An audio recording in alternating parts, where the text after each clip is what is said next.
कांग्रेस का एक विशेष अधिवेशन बुलाया गया कलकत्ता में, इसको मांग को मान ली गई, लेकिन असहयोग आंदोलन चलाने के लिए फिर से नागपुर का अधिवेशन बुलाया गया 1920 में ही। उस अधिवेशन में असहयोग आंदोलन चलाने की पूर्ण रूप से मंजूरी दे दी गई। असहयोग आंदोलन जब चल रहा था तो उसी दौरान कुछ प्रांतों में अलग अलग आंदोलन भी चल रहे थे। जैसे पंजाब में गुरु नानक के सहायता के लिए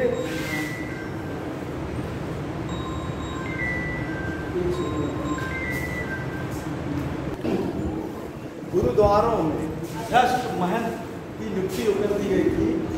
अरे ये सब बात में हो जाएगा क्लास। चलिए बहुत बहुत धन्यवाद।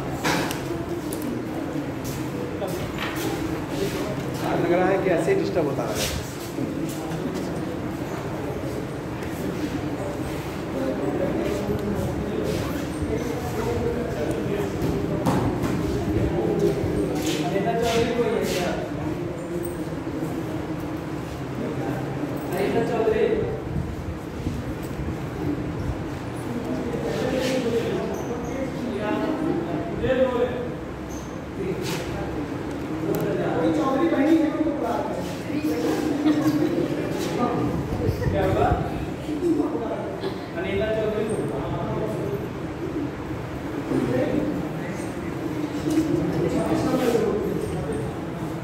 तो देखिए, बैठ जाइए, थोड़ा बहुत इम्पोर्टेंट है ये।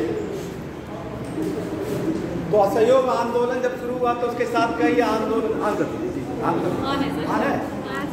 असहयोग आंदोलन के साथ कई आंदोलन शुरू हुए पंजाब में, उत्तर प्रदेश में और केरल में भी। केरल में बहुत इम्पोर्टेंट एक आंदोलन चल रहा था, मोपला विद्रोह। ये देखिए पूछा जाता है, क्वेश्चन देखिए आया है कि मोपला विद्रोह उस समय किस आंदोलन से जुड़ा हुआ था, गुरुद्वारा आंदोलन उस समय किस आंदोलन से जुड़ा हुआ था। तो ऐसे ही क्वेश्चन आएगा। तो ये भी केरल का भी आंदोलन चल रहा था। बाद में चौरी चौरा कांड होता है और असहयोग आंदोलन को स्थगित कर दिया जाता है। 1900 फिर स्वराज पार्टी की स्थापना होती है, गांधी जी को जेल हो जाता है। 1922 ईस्वी में फिर स्वास्थ्य के आधार पर गांधी जी को रिहा कर दिया जाता है। तो ये 1924 तक की घटना थी। 1924 ईस्वी में जब असहयोग आंदोलन बंद पहले ही हो गया था तो कुछ क्रांतिकारियों के मन में ये रहता है कि फिर से ब्रिटिश सरकार को परेशान किया जाए उनसे हिंसा के माध्यम से। जो पहले हिंसा होती थी, फिर कुछ लोगों के मन में ये विचार आया, और जिन लोगों के ये मन में विचार आया उन्होंने एक दल बनाया 1924 ईस्वी में, और इस दल का नाम है Hindustan Republic association, HRA। Hindustan Republic association, HRA, Hindustan Republic association. ये 1924 में बना और इसको बनाने वाले थे सचिंद्रनाथ सन्याल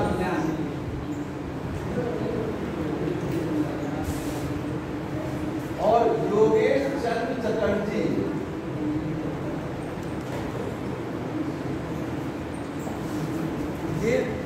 ये गठन किया। इसका उद्देश्य क्या था? इसका उद्देश्य था कि ब्रिटिश सरकार से खजाना यानी पैसे को क्या कहते हैं, खजाने को लूटना, और उस पैसे का इस्तेमाल करके क्या कहते हैं, नए शस्त्र यानी शस्त्रागार को खड़ा करना नए, और उसके माध्यम से हिंसा करना।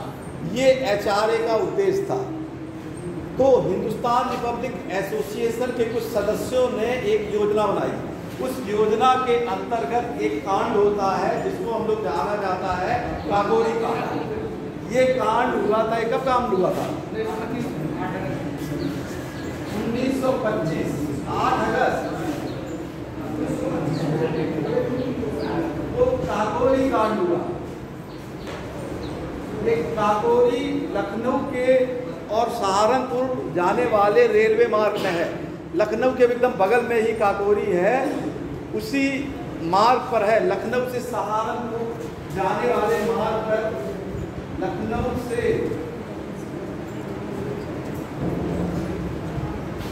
सहारनपुर जाने वाले मार्ग पर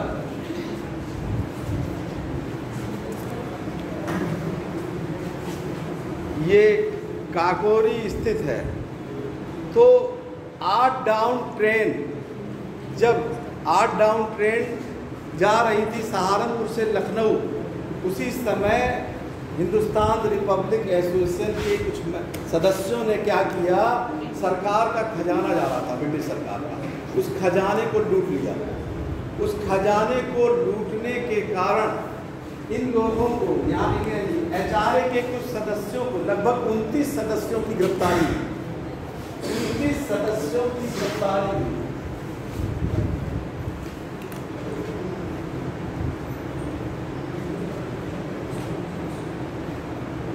सदस्य की गिरफ्तारी हुई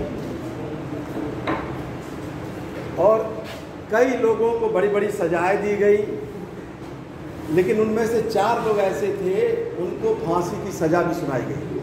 और इन 4 लोगों को 1927 ईस्वी में इनका केस लड़ा गया।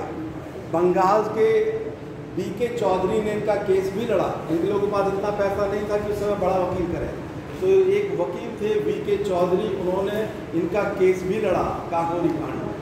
लेकिन फिर भी इन 4 लोगों को अलग अलग जगह फांसी दे दी गई।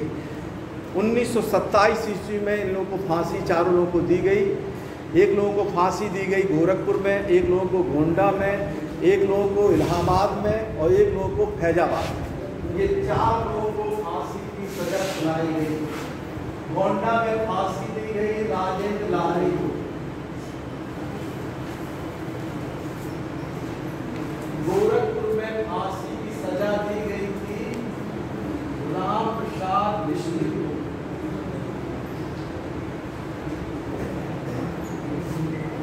और ये क्या कहते हैं, राजेंद्र बैड़ी को। और इलाहाबाद में दिया गया था रोशन सिंह को। और फैजाबाद में फांसी की सजा दी गई अशफाकुल्लाह था। ये 4 लोगों को फांसी की सजा दी गई थी 1927 ईस्वी में। तो 1925 की ये घटना थी और 1927 में केस चलाकर ब्रिटिश सरकार ने 4 लोगों को फांसी में लटका दिया था। ये जो केस जाना जाता है, ये काकोरी के कांड के नाम से इतिहास में दर्ज है। 1919 का अधिनियम बना था, उसके पहले 1909 का अधिनियम बना था।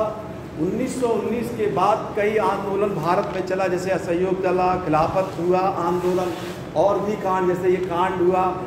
तो इसके फलस्वरूप हर 10 साल बाद, 1919 के 10 साल बाद यानी 1929 ईस्वी में ब्रिटिश सरकार फिर एक अधिनियम लाने वाली थी।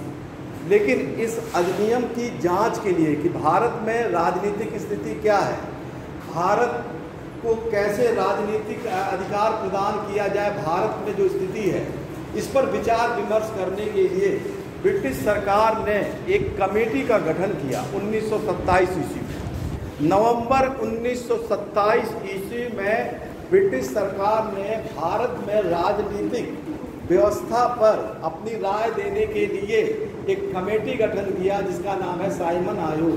1927 नवंबर 1927 में साइमन आयोग का गठन हुआ। इसमें 7 सदस्य थे और सभी सदस्य ब्रिटिश सदस्य थे।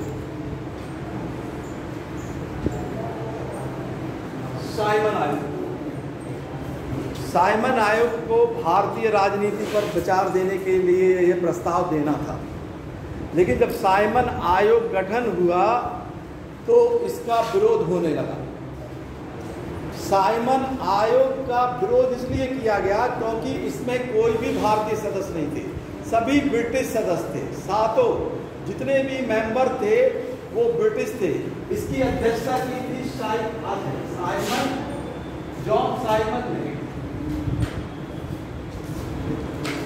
ये उदारवादी नेता थे। उदारवादी के जॉन साइमन की अध्यक्षता में ये ब्रिटिश कमेटी का गठन हो गया 1927 ईस्वी में। भारत में एक साल बाद, मतलब नवंबर में गठन हुआ तो 1928 ईस्वी में साइमन आयोग भारत आया। पहले साइमन आयोग बम्बई में आया और बम्बई में ही साइमन आयोग का विरोध किया गया। इनके विरोध करने का कारण यही था कि कोई भी सदस्य भारतीय नहीं थे और इनको रिपोर्ट देनी थी। इसी रिपोर्ट पर अगला कानून यानी बनता, अगला अधिनियम बनता, इनको ये रिपोर्ट देना था। तो जब बम्बई में साइमन आयोग पहुंचा तो इनका विरोध होना शुरू हुआ। बम्बई से दिल्ली, फिर लाहौर, हर जगह इनका विरोध हुआ। लाहौर में विरोध का नेतृत्व कर रहे थे लाला लाजपत राय। लाहौर में जब साइमन आयोग पहुंचा लाहौर में, तो इनका विरोध का नेतृत्व किया लाला लाजपत राय ने।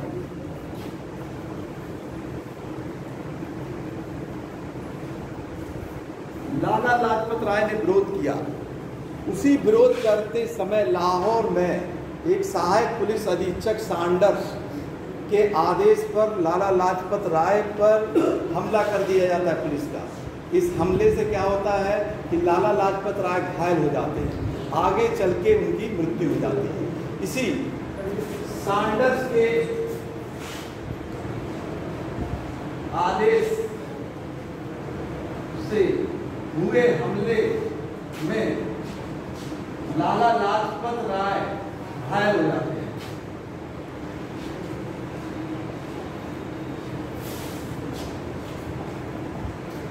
और उनकी मृत्यु हो जाती है। ये घटना 1928 में होती है। जब ब्रिटिश सरकार द्वारा साइमन आयोग जो गठन किया गया उसका सभी भारतीय जब विरोध कर रहे थे तो उस समय भारत के सचिव, देखिए हमने बताया था कि 1858 के अधिनियम से भारतीय सचिव का एक पद बन गया था।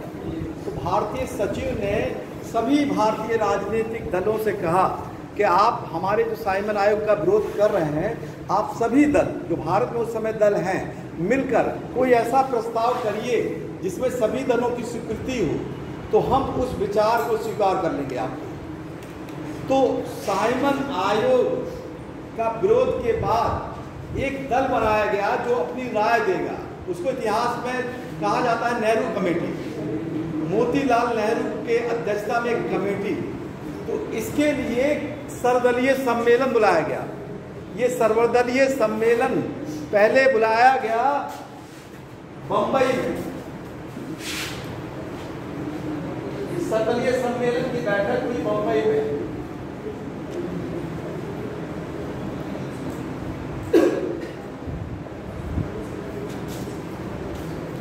इसमें कई दलों ने भाग लिया और कई दलों के नेता आपस में मिलके एक आयोग का गठन कर दिए और इतिहास में इसको जाना जाता है नेहरू कमेटी या नेहरू आयोग या कमेटी। इसमें मोतीलाल नेहरू को छोड़कर बाकी 9 सदस्य और थे। मोतीलाल नेहरू अध्यक्ष थे। बाकी जो सदस्य थे उनमें हसन इमाम, उस लोगों का नाम होगा आपको बता देना, हसन इमाम थे। इसमें तेग बहादुर सप्तम थे। तेग बहादुर सप्तम थे। इसमें सुभाष चंद्र बोस थे।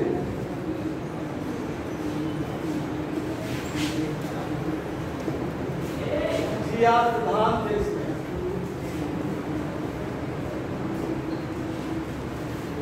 जयकर थे। इस प्रकार ये भारतीय सदस्य और भी सदस्य थे। तो ये नेहरू कमेटी का गठन किया गया। इसने अपनी रिपोर्ट दी। लखनऊ में फिर एक सम्मेलन हुआ। लखनऊ सम्मेलन में नेहरू रिपोर्ट को पेश किया गया।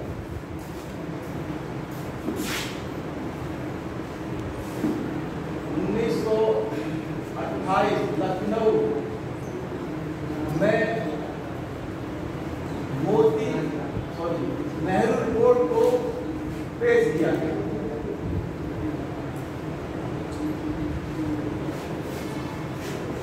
पहले तो इस रिपोर्ट में सभी दलों में आपस में समानता थी, कोई विरोध नहीं कर रहा था।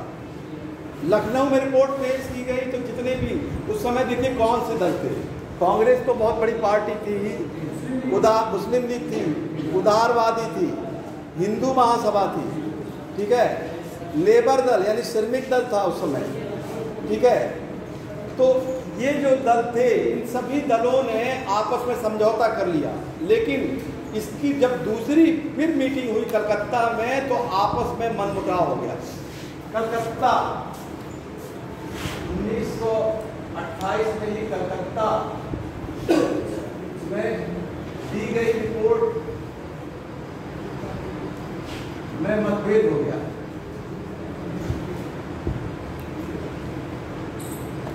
देखिए नेहरू रिपोर्ट में क्या कहा गया था। नेहरू रिपोर्ट का ये देखिए क्वेश्चन आता है कि मोतीलाल नेहरू की कमेटी में आखिर उस समय ब्रिटिश सरकार से क्या मांग की गई। देखिए पहली मांग की गई थी अधिराज्य का दर्जा,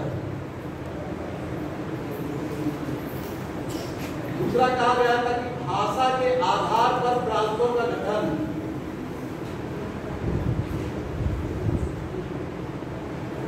भाषा के आधार पर प्रांतों का गठन, मूल अधिकार की मांग। देखिए नेहरू रिपोर्ट में ही सबसे पहले क्या कहते हैं, मूल अधिकार की मांग। जैसे इस समय है ना हमारे संविधान में भाग 3 में मूल अधिकार है ना, 12 से लेके 35 तक, वही मूल अधिकार यानी घूमने की स्वतंत्रता, बोलने की स्वतंत्रता, ठीक है, स्वतंत्रता का अधिकार, समानता का अधिकार, ये सारा यानी जो अधिकार, भाषण देने की स्वतंत्रता, पत्र निकालने का स्वतंत्रता, ये मांग भी किया गया नेहरू रिपोर्ट में। मूल अधिकार की मांग की गई थी इसमें, महिलाओं को मताधिकार की बात की गई इसमें।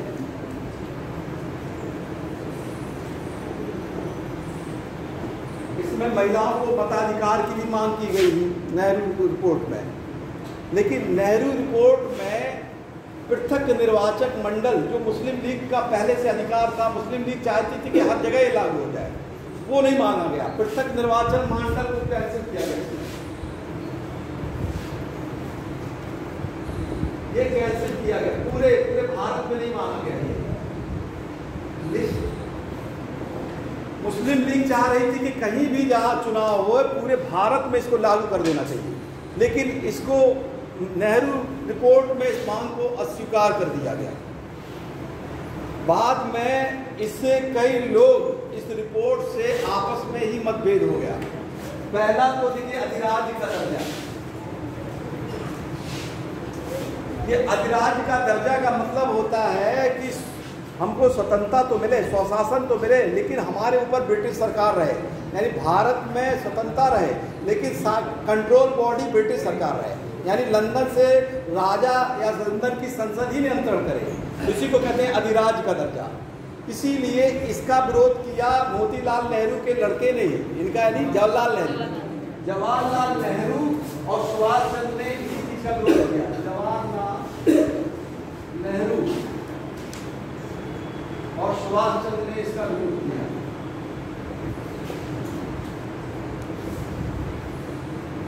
ये निर्वाचन मंडल और मुस्लिमों के लिए अलग से क्या कहते हैं सहायता वाली जो मांग थी, मुस्लिम लीग ने विरोध किया।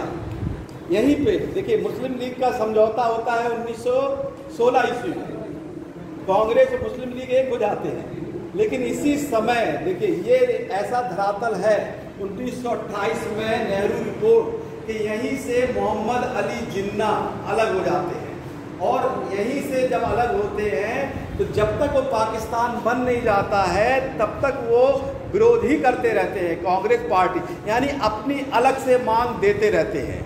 तो जो क्या कहते हैं एक हुए थे 1916 ईस्वी में मुस्लिम लीग और कांग्रेस पार्टी, वो मुस्लिम लीग नेहरू की अध्यक्षता में अलग हो जाती है, यानी मुस्लिम लीग ने नेहरू रिपोर्ट का विरोध किया। नेहरू रिपोर्ट का विरोध किया।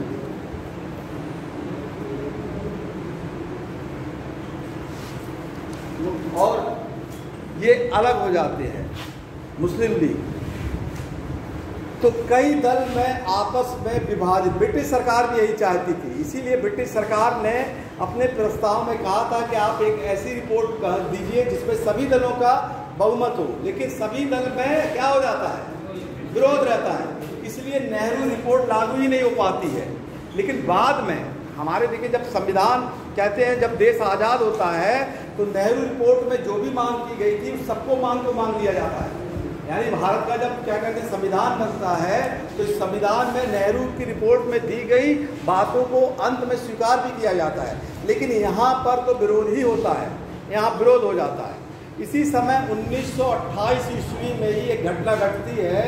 हमने अभी अभी आपको बताया कि लाला लाजपत राय के ऊपर हमला किया गया था। किसने हमला करवाया? सैंडर्स। तो जिस सैंडर्स ने हमला कराया उसका बदला लेने के लिए दो व्यक्ति आते हैं सामने, भगत सिंह, चंद्रशेखर और राजगुरु। ये तीन लोग सैंडर्स की हत्या कर देते हैं। भगत सिंह, राजगुरु और चंद्रशेखर आजाद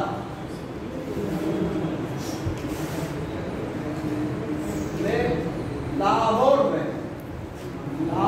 में सैंडर्स की हत्या कर दी।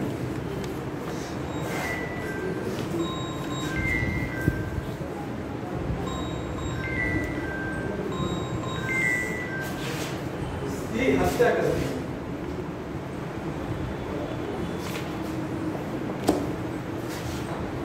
1924 में हमने बताया था जो दल गठन हुआ था उसका नाम था HRA, हिंदुस्तान रिपब्लिक एसोसिएशन। लेकिन 1928 ईस्वी में इस घटना के पहले, जस्ट पहले 1928 ईस्वी में चंद्रशेखर आजाद इन्होंने एक दल बनाया दिल्ली के फिरोजशाह कोटला में, और ये दल था HSRA, Hindustan socialist short Republic association.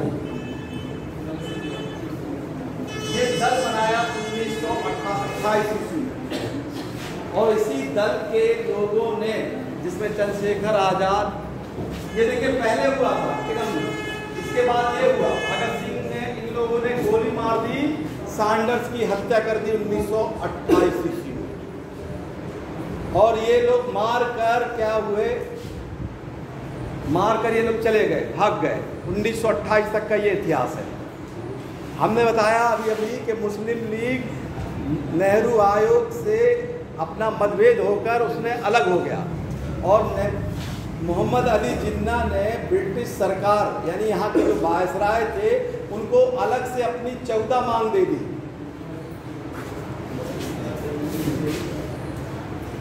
ये कहते हैं जिन्ना की 14 सूत्र, ये मार्च 1929 जिन्ना की 14 मांगे।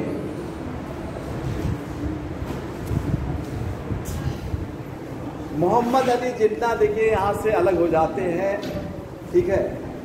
कांग्रेस पार्टी मतलब यहाँ से कांग्रेस से अपनी दूरी बना लेते हैं, और पहली बार वो अपना एक सांप्रदायिक, जिसको कहते हैं कि हिंदू मुस्लिम जो एकता है उसमें वो क्या कहते हैं दरार बन के पैदा हो जाते हैं।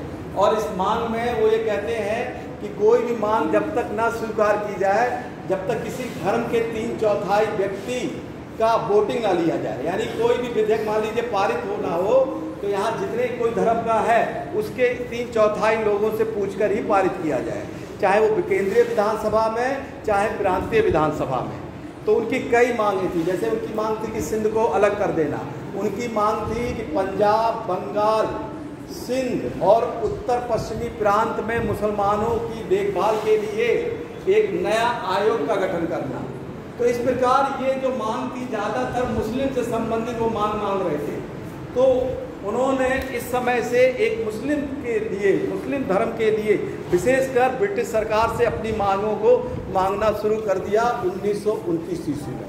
तो ये मार्च 1929 में ये जिन्ना की 14 मांग थी जो उन्होंने वायसराय से किया। इसी समय अप्रैल 1919, 8 अप्रैल 1919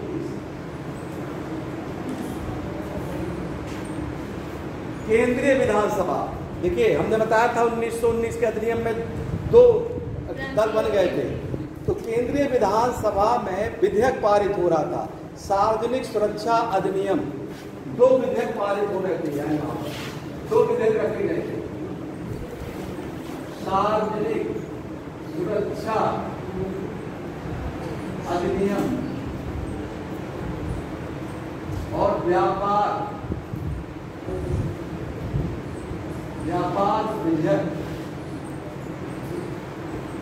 ये 2 विधेयक रखा गया था और इसी पर बहस चल रही थी। कहाँ पर? केंद्रीय विधानसभा। उसी केंद्रीय विधानसभा को हम लोग लोकसभा के नाम से जानते हैं, वहाँ पर इस पर चर्चा हो रही थी। तो उस समय 2 व्यक्ति जाते हैं और ब्रिटिश सरकार को अपनी बात सुनाने के लिए एक छोटा सा बम फेंक देते हैं वहीं पे, और उनका नाम रहता है भगत सिंह और बटुकेश्वर दत्त। भगत सिंह और बटुकेश्वर दत्त, इन दोनों लोगों ने केंद्रीय विधानसभा के पास बम फेंक दिया।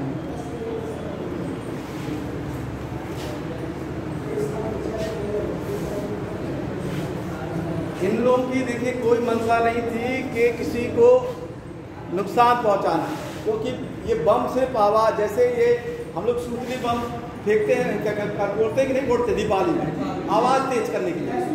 तो उन्होंने एक पत्र में लिखा भी था कि बहरों को अपनी आवाज सुनाने के लिए, ये लिखा भी उन्होंने पत्र में, और ये बम वहां पर फेंक दिया। लेकिन ये लोग पकड़े जाते हैं। इतने से बम फेंकने पे तो कोई कानून इन पे चलने वाला नहीं था, इसीलिए इन पे एक मुकदमा चलाया जाता है। कौन सा? इन पे एक मुकदमा चलाया जाता है। किस नाम से? भगत सिंह किस कांड से जुड़े थे? लाहौर कांड। अभी तो बताया हमने, सैंडर्स की हत्या की थी ना उन्होंने। तो ब्रिटिश सरकार ने सोचा कि अगर ये इस पे कांड चलाया जाता है तो इनको सजा नहीं होगी, तो इन पे मुकदमा जो ठोका वो लाहौर कांड यानी सैंडर्स की हत्या पर। तो भगत सिंह और बटुकेश्वर दत्त को गिरफ्तार किया गया। गिरफ्तार करके लाहौर षड्यंत्र कांड का मुकदमा चलाया।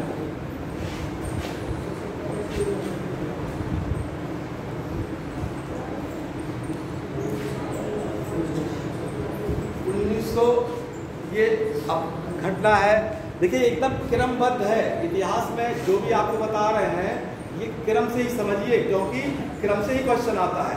तो बात जो पहले जिन्ना की मांग हुई, अप्रैल में इन लोगों ने को पकड़ा गया, इन लोगों ने फेंका 1929 ईस्वी में। और 1929 ईस्वी में हमने अभी बताया था कि मोतीलाल नेहरू आयोग से उनके लड़के यानी जवाहरलाल नेहरू, उन्होंने पहली बार उन लोगों ने मिलकर, इस समय वो इतने जोश में थे कि पहली बार उन्होंने कहा कि आज़ादी से अलावा कोई समझौता करना ही नहीं है, यानी पूर्ण स्वराज की मांग, पहली बार पूर्ण स्वराज की मांग करना है। तो इतने जोश में थे, इसीलिए अधिवेशन भी आयोजित होता है कांग्रेस का। तो दिसंबर 1929 ईस्वी में, दिसंबर 1929 ईस्वी में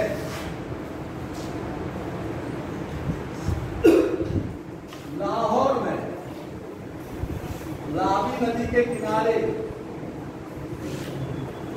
कांग्रेस का अधिवेशन आयोजित किया गया। देखिए इस अधिवेशन में महात्मा गांधी को चुना गया, अध्यक्षता महात्मा गांधी को अध्यक्ष चुना गया, लेकिन महात्मा गांधी ने जवाहरलाल नेहरू को अपने अध्यक्ष पद सौंप दिया। उन्होंने देखा कि जवाहरलाल नेहरू बहुत उत्तेजित है, तो उन्होंने उन्हीं को दिया। और इसी अधिवेशन में पहली बार कांग्रेस के मंच से पूर्ण स्वतंत्रता की मांग की गई थी। पूर्ण स्वतंत्रता।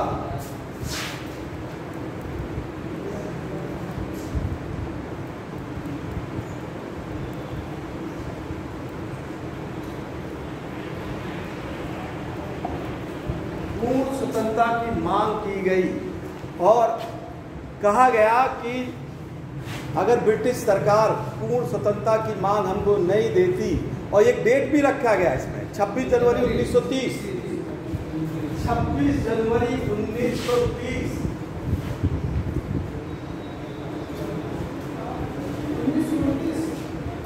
26 जनवरी 1930 नहीं 1930 रखा गया। अरे अभी क्लास में जाने दीजिए। अरे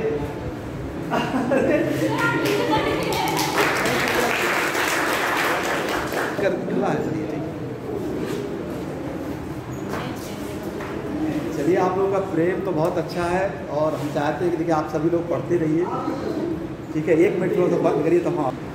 तो देखिए इस समय 26 जनवरी 1930,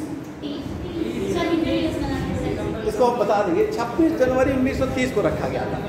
ये डेट रखी गई थी 1930 को, इस दिन भारत को आजाद करा देंगे।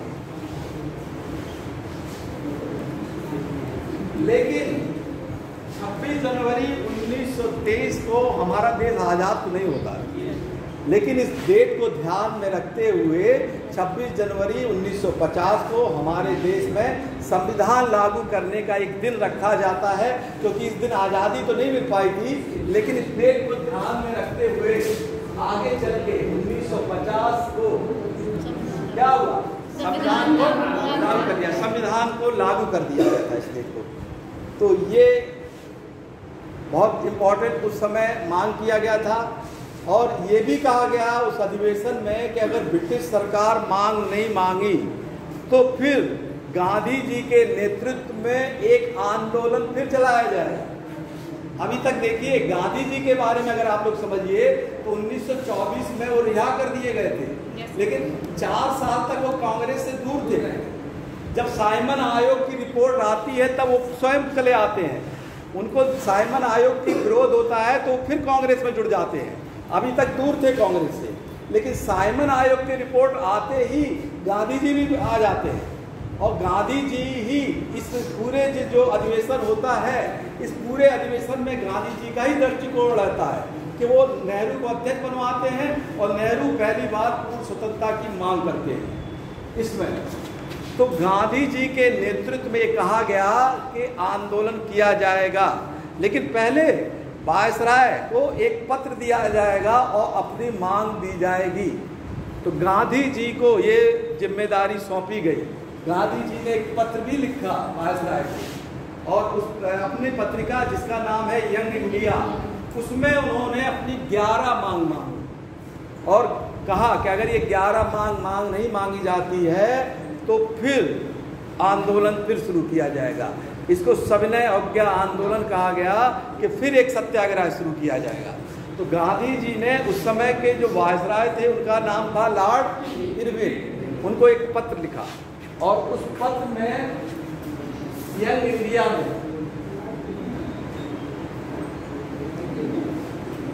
11 मांग को माना गया, मांग को दिया गया। 11 मांग में कई मांग थी उस समय की। उन्होंने कहा कि जो रक्षा पे पैसा खर्च किया जाता है सेना में गांधी जी का कहने का मतलब है कि हमारे देश तो अपना स्वतंत्रता चाहता है, आप लोग जो रक्षा में खर्च करते हैं वो विश्व युद्ध में लड़ाई के लिए लड़ते हैं, क्योंकि हमारे देश में तो हम तो आज़ाद होना चाह रहे हैं, आप हमारे सैन्य का उपयोग दूसरे देश में लड़ते हैं, इसलिए सेना में 50% की कमी, सेना में 50% की कमी। उन्होंने कहा जो सिविल सेवकों को वेतन दिया जाता है उसमें भी 50% की कमी करिए, सिविल सेवकों को वेतन में 50% की कमी।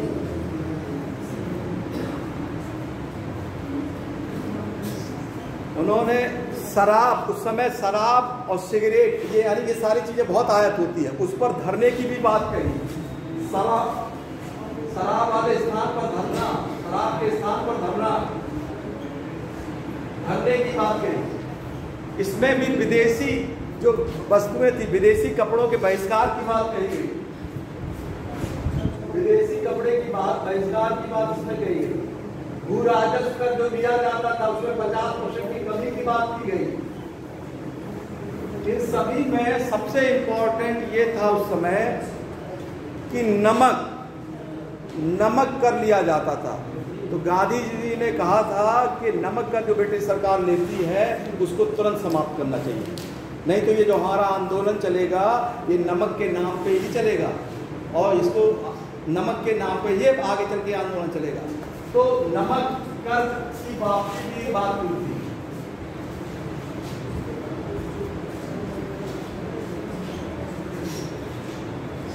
तो गांधी जी ने अपनी ये 11 सूत्रीय मांग ये दिया गया, लेकिन इस मांग के जवाब में उस समय के जो वायसराय थे लॉर्ड इरविन ने कोई उत्तर ही नहीं दिया, उन्होंने ऐसे ही कह दिया।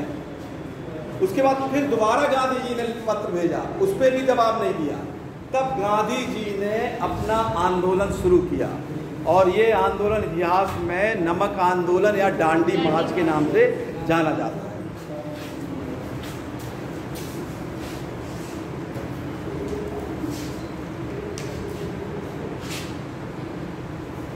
नमक आंदोलन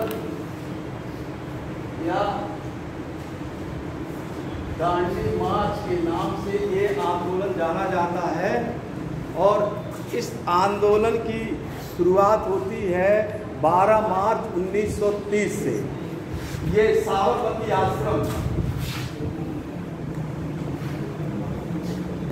साबरमती आश्रम 12 मार्च 1930 से ये अहमदाबाद से शुरू होता है आंदोलन। इस आंदोलन में गांधी जी ने 78 अपने अनुयायियों को साथ में लिया, 78 लोगों को, और ये यात्रा करना शुरू कर दिया। 78 लोग ये यात्रा शुरू की, लगभग 241 मील की ये यात्रा थी। 12 मार्च को गांधी जी चले और 5 अप्रैल को पहुंचे और 6 अप्रैल को उन्होंने यानी 24 दिन की यात्रा के बाद दांडी गुजरात का इस समय नौसारी जिला है, वहां पर गांधी जी गए। उन्होंने हाथ में नमक उठाया और जो से नमक बनाया जाता है बैठकर नमक भी बनाया उन्होंने, ठीक है। देखिए क्वेश्चन आ चुका है आइए इसमें। उन्होंने उस समय 6 अप्रैल को गए, नमक बनाया और नमक का कानून तोड़ दिया जो ब्रिटिश सरकार था ने चलाया था, वो तोड़ दिया उन्होंने उस समय और अपना आंदोलन पूरी तरीके से शुरू कर दिया।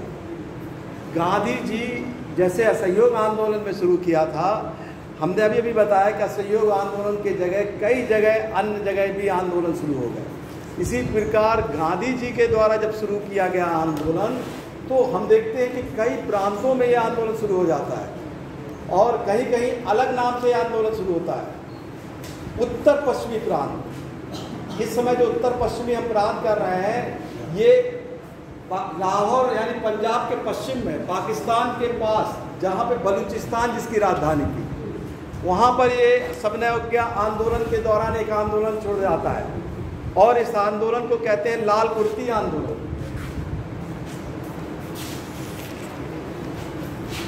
उत्तर पश्चिमी प्रांत में आंदोलन, और ये आंदोलन होता है आपका उत्तर पश्चिमी प्रांत, ये आंदोलन होता है आपका बलूचिस्तान। वहाँ के नेता रहते हैं जिनका नाम रहता है अब्दुल गफ्फार खान।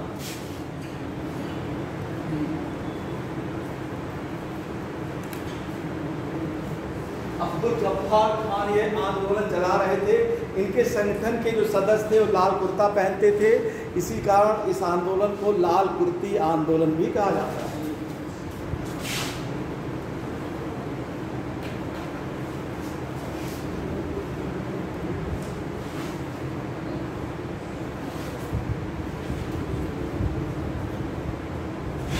तो ये आंदोलन लाल कुर्ती आंदोलन में ये समूह लोग ब्रिटिश सरकार के विरोध में आ गए, सारी विरोध जो ब्रिटिश सरकार की नीतियाँ थी उसके खिलाफ करने लगे। तो एक सैनिक छावनी बुलाई गई इनको आक्रमण करने, इनसे रक्षा करने के लिए।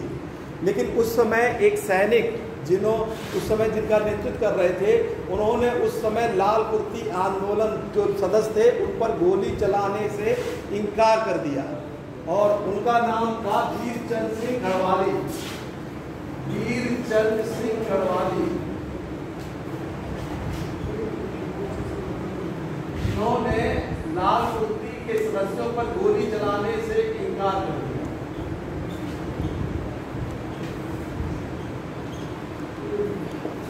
ये आपका उत्तर पश्चिम प्रांत में हुआ। जिस प्रकार दांडी में समुद्र में नमक बन रहा था, उसी समय बंबई का एक स्थान है धरसना, धरसना में भी आंदोलन हुआ। धरसना में महात्मा गांधी जाने वाले थे, लेकिन महात्मा गांधी को 4 मई 1930 को गिरफ्तार कर लिया गया। कांग्रेस पर प्रतिबंध लगा दिया गया और उनको गिरफ्तार कर लिया गया। धरसना आंदोलन, यहाँ का नेतृत्व किया सरोजिनी नायडू ने और महात्मा गांधी के लड़के जिनका नाम था मणिलाल, इन्होंने भी, ये भी क्या कहते हैं समुद्र तटीय एरिया था, यहाँ भी नमक कानून तोड़ने के लिए समुद्र तट पर यात्रा करनी थी। यहाँ पर उस समय अमेरिका का एक पत्रकार आया था जिसका नाम था बेब मिलर।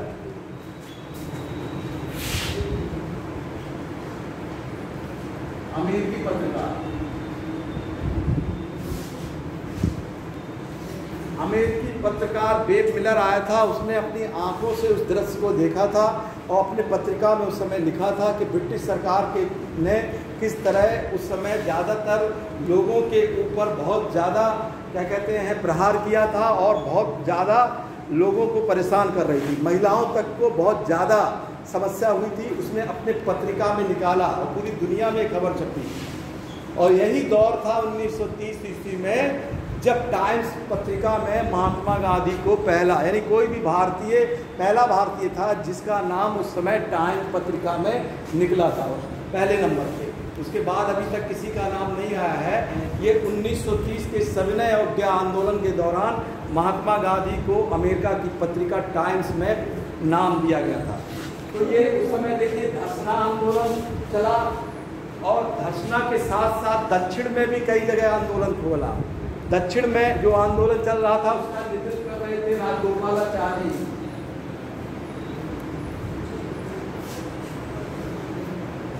राजगोपालाचारी दक्षिण में देखिए जो आंदोलन चल रहा था, ये राजगोपालाचारी यहाँ का नेतृत्व कर रहे थे। उन्होंने भी दक्षिण में जिस प्रकार गांधी जी ने नमक कानून तोड़ने का आंदोलन चलाया, उन्होंने भी दक्षिण में समुद्र तटीय एरिया में ये आंदोलन शुरू किया। कई जगह और भी कुछ जगह कानून को क्या कहते हैं वन कानून के खिलाफ आंदोलन हुआ। मध्य प्रदेश, यानी मध्य प्रदेश, कर्नाटक, मध्य प्रदेश, कर्नाटक, महाराष्ट्र, यहाँ पर वन कानून के खिलाफ आंदोलन हुआ।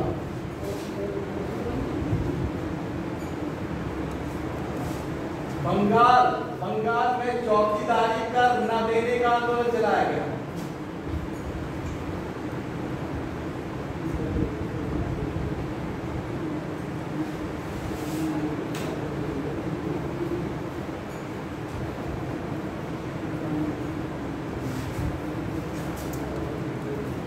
ये बंगाल में देखिए अलग अलग, ये क्वेश्चन कई बार आ चुका है। ये क्वेश्चन देखिए ऐसे पूछा जाता है कि सविनय अवज्ञा आंदोलन के दौरान किस जगह वन कानून का तोड़ने का आंदोलन चला। तो मध्य प्रांत या मध्य प्रदेश, कर्नाटक, महाराष्ट्र में कहाँ पर चौकीदारी कर न देने का आंदोलन चलाया गया? बंगाल में। उत्तर पश्चिमी प्रांत में किसने नेतृत्व किया? अब्दुल गफ्फार खान ने। तो ये इस तरीके से क्वेश्चन आता है। सविनय अवज्ञा आंदोलन के दौरान कर न देने का भी आंदोलन चलाया गया था।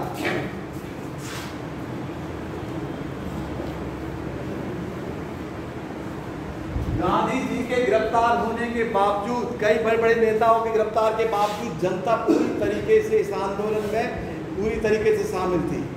लेकिन इसी बीच इसी बीच ब्रिटिश सरकार ने एक अधिनियम क्या कहते हैं के दृष्टिकोण से एक सम्मेलन की घोषणा कर दी।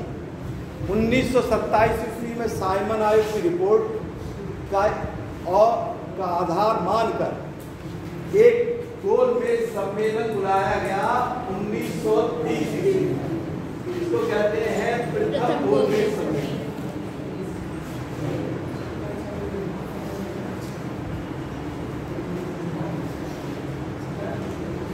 ये नवंबर 1930 से जनवरी 1930 के बीच जनवरी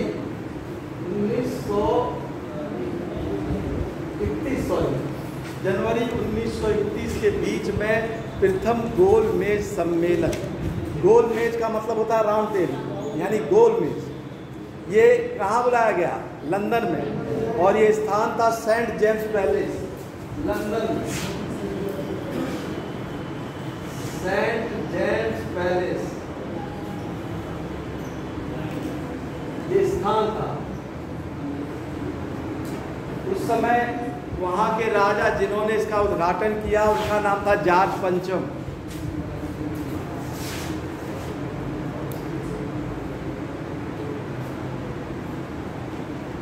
राजा जॉर्ज पंचम थे।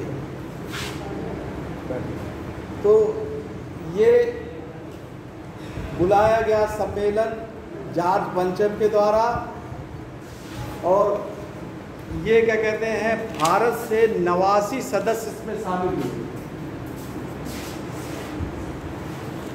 इसमें कई लोग शामिल हुए, डॉक्टर भीमराव अम्बेडकर शामिल हुए, मोहम्मद अली जिन्ना शामिल हुए, मदन मोहन मालवीय शामिल हुए, लेकिन कांग्रेस पार्टी इसमें शामिल नहीं हुई। सम्मेलन प्रथम गोलमेज सम्मेलन में कांग्रेस पार्टी शामिल नहीं हुई।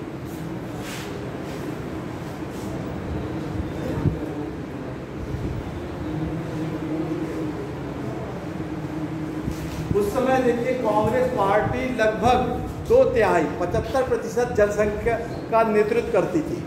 इसीलिए कांग्रेस पार्टी के शामिल ना होने के कारण ये सम्मेलन पूरी तरीके से सफल नहीं हो पाया। और उस समय प्रधानमंत्री थे रैमजे मैकडॉनल्ड।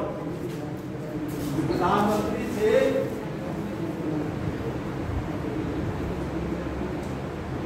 रैमजे मैकडॉनल्ड, ये प्रधानमंत्री थे उस समय। तो ये सम्मेलन कांग्रेस ने भाग न लेने के कारण ये लंदन में आयोजित हुआ, लेकिन किसी विशेष बात पर ये सहमति नहीं बन पाई। कारण ये है कि कांग्रेस पार्टी आंदोलन कर रही थी, सबने योग्य आंदोलन में भाग ले रही थी, इसलिए ये सम्मेलन पूर्ण रूप से सफल नहीं हो पाया। इसीलिए वायसराय ने एक चाल चला कि गांधी जी को पहले छोड़ा जाएगा और फिर गांधी जी को मनाया जाएगा। अभी हमने बताया कि उनको जेल में बंद कर दिया गया, अब गांधी जी को छोड़ दिया गया, और गांधी जी को मनाने के लिए 2 लोगों को नियुक्त किया गया। इसमें देखिए 2 लोग गए गांधी जी को मनाने के लिए, और इसको भेजा वायसराय ने। तो इसमें 2 लोगों का बहुत नाम है, तेग बहादुर सप्रू। ये तेग बहादुर सप्रू जो थे ये लिबरल पार्टी से थे, और जयकर ये हिंदू महासभा से थे। इनको गांधी जी से बातचीत करने के लिए भेजा गया और कहा गया कि वायसराय तैयार हैं आपकी कुछ मांग हो, लेकिन पहले आप आंदोलन बंद करिए। तो गांधी जी ने भी कहा कि पहले हमारी बातचीत होगी, तब हम आंदोलन को बंद कराएंगे। तब ये समझौता इतिहास में जाना जाता है गांधी इरविन समझौता, और ये कब हुआ था? 5 मार्च 1931 को।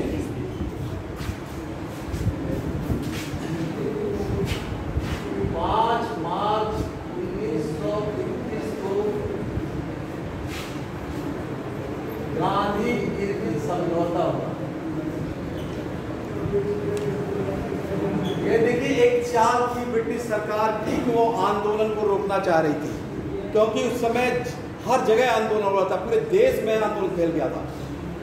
तो गांधी जी से कहा गया कि आपकी हम कुछ मांगे मांग लेंगे, जो आपने 11 मांगे दी हैं ठीक है, आप कहते हैं कि नमक से कर हम हटा देंगे, नमक पे आप धरना दे सकते हैं। तो गांधी जी की कुछ मांग मान ली गई, जैसे नमक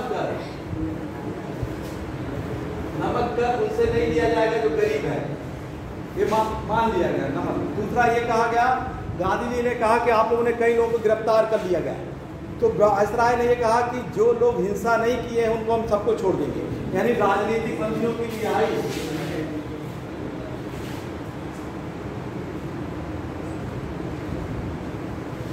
राजनीतिक बंदी की रिहाई इसमें थी, लेकिन जो हिंसा किए उनकी नहीं रिहाई होगी। देखिए ये समझ लीजिएगा।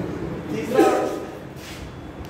इसमें ये कहा गया था, गांधी जी ने कहा कि शराब और ये जो क्या कहते हैं नशे वाली चीज़ है, इस पर धरना ये कोई नहीं हमारे यहाँ भारत में पसंद करता है। तो उन्होंने कहा ठीक है, आप शांतिपूर्ण धरने के लिए तय दे सकते हैं। तो शराब खाने पर शांतिपूर्ण धरना, शराब के स्थान पर शांतिपूर्ण धरना, ये भी मांग ली गई। ये तीसरी भी मांग ली गई। गांधी जी से कहा गया कि आप अपना आंदोलन रोक दीजिए।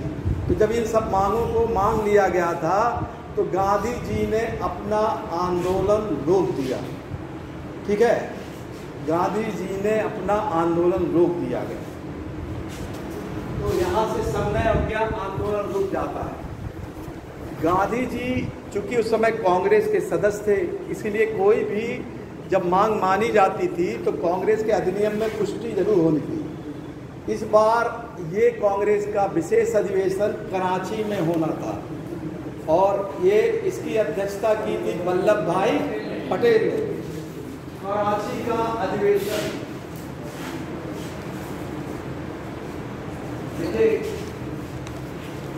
कब हुआ था? 12 मार्च। एक मार्च के महीने का बहुत इंपॉर्टेंट क्रम है ये। 12 मार्च 1931 को कराची का अधिवेशन हुआ। इसी दौरान इस युग में गांधी जी की आलोचना की गई थी। क्यों की गई थी? भगत सिंह के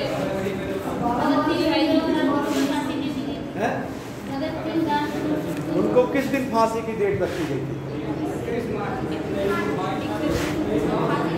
नहीं मालूम, इतना इंपॉर्टेंट डेट नहीं मालूम। कब? 23 मार्च। देखिए, भगत सिंह, राजगुरु और सुखदेव, इनको एक डेट रखा गया था कि 23 मार्च को फांसी दी जाएगी। गांधी जी का समझौता कब हुआ? 5 मार्च। गांधी, सब लोगों ने ये कहा कि उस समय वायसराय झुक चुके थे गांधी जी के सामने और वायसराय को वीटो पावर दिया गया था। देखिए, वीटो पावर था उनके पास। अगर वो चाहते तो फांसी की सजा से आजीवन कारावास बदल सकते थे, लेकिन गांधी जी ने उस समय ये मांग नहीं मानी। आज तक के इतिहास में गांधी जी पे यही आरोप लगाया जाता है कि उन्होंने ये मांग नहीं मांगी कि भगत सिंह, सुखदेव, राजगुरु जो थे उनकी ये बात को मानना चाहिए था। लेकिन गांधी जी की चूंकि रणनीति अहिंसा के नाते है तो उनका जो कारण दिया जाता है कि उस समय अहिंसा के नाते उन्होंने हिंसा किया था, हत्या किया था, इसीलिए शायद गांधी जी ने वो मांग नहीं मांगी। तो 12 मार्च 1931 को जब गांधी जी कराची में अधिवेशन के लिए जा रहे थे तो उनको काले झंडे दिखाए गए थे। उस समय कराची जाते समय, उसी समय गांधी जी का एक बयान भी आया था कि गांधी मर सकता है लेकिन गांधीवाद नहीं। लेकिन कराची जाते समय उनका बयान आया था, गांधी मर सकता है लेकिन गांधीवाद नहीं।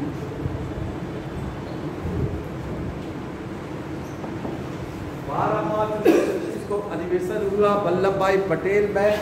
कांग्रेस के अधिवेशन में गांधी में समझौते को मंजूरी दे दी गई और दूसरे गोलमेज सम्मेलन में गांधी जी को जाने का भी जो था वो भी अनुमति मिल गई 12 मार्च उसी में। इसके बाद 23 मार्च 1931 को उन तीनों लोगों को फांसी दे दी गई, यानी भगत सिंह, सुखदेव और राजगुरु, इनको फांसी दे दी।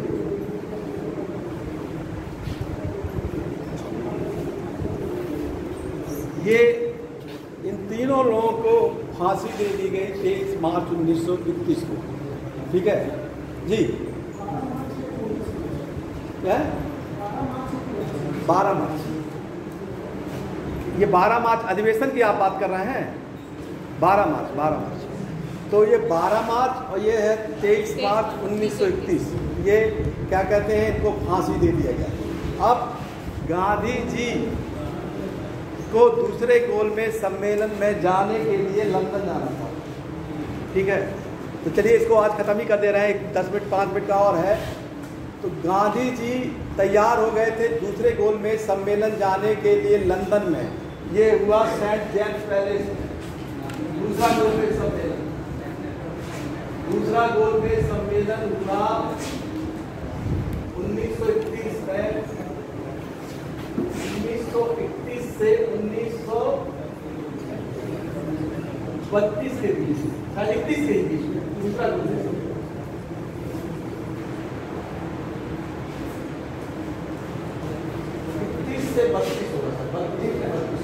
1932 के बीच में ये गोलमेज सम्मेलन हुआ।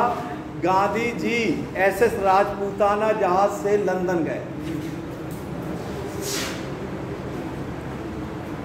SS राजपूताना जहाज से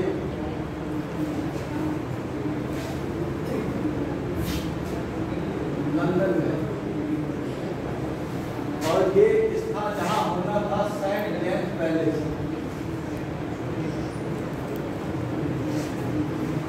यहीं पे ये सम्मेलन हुआ, गांधी जी वहीं पे पहुंचे थे, ठीक है।